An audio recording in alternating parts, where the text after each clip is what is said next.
that how parents can deal with this question and challenge them. Kids ask about LGBT. Um, like how, well, Yeah. like if you just elaborate on Okay. that, please. So I think we need to understand that the LGBTQ community is a community which is part and parcel of this world. It has always remained there. They've just become more prominent in the last maybe couple of decades because they were oppressed, their rights were not given to them, they were discriminated against, just as the Afro-American community maybe 50 years ago, they were badly discriminated against. So our attitude towards the LGBTQ community should be the same as it could be with any other group of people. And if people have different points of view, I could differ with people in having different points of view. I would not agree with their sexual orientation, but at the same time, I would respect them. I would fight for their rights. When I fight for their rights, I will say yes, they should get equal opportunity in justice. For example, in their political rights, in all basic human rights. But when I support them in their rights, it doesn't mean that I agree with their concept of sexuality.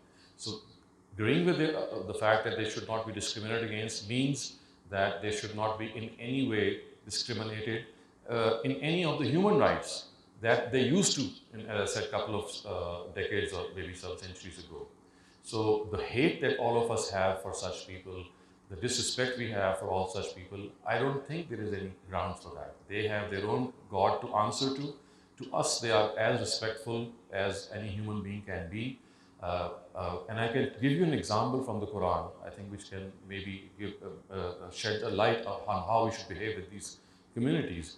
Now, the gravest thing in the eyes of God, the gravest thing, the biggest sin is polytheism, isn't it? It's shirk. Because God says, I'm going to forgive everything, but I'm not going to forgive deliberately polytheistic practices. But even in this case, look what the Almighty has said in the Quran. He says that if your own parents are polytheists, you should not hate or run away from them. You should not be unkind to them. You should not be cruel to them. The words of the Quran are was sahib huma fi dunya marufa. Deal with them affectionately in this world. Be kind to them. Be compassionate to them. They are related to you.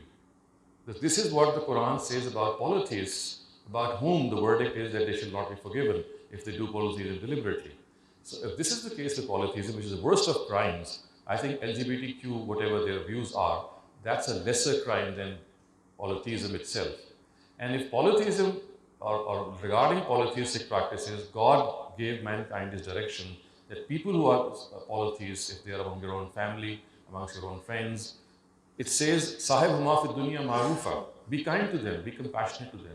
So I think the message is clear that here also we should be kind, we should be compassionate, we should treat them as individuals. Personally, I know many people belong to this community who have this inclination, which I don't agree with, but they are God-fearing, they pray 5 times a day, they are very charitable, they have all the rest, all other human qualities that you can think of. So if this one area is something which is against my view or your view, then let it be decided by God. As far as we are concerned, we should be respectful to them, as I said. We should not never hate them, never ostracize ourselves, never cut off ourselves from them, or think they are people who are untouchables or people who are hateful. Yes, we have our difference of opinion. I would not agree with what they do, and if the time comes, I would express that opinion. But at the same time, I would fight for their rights, that they are human beings and they must not be treated as outcasts.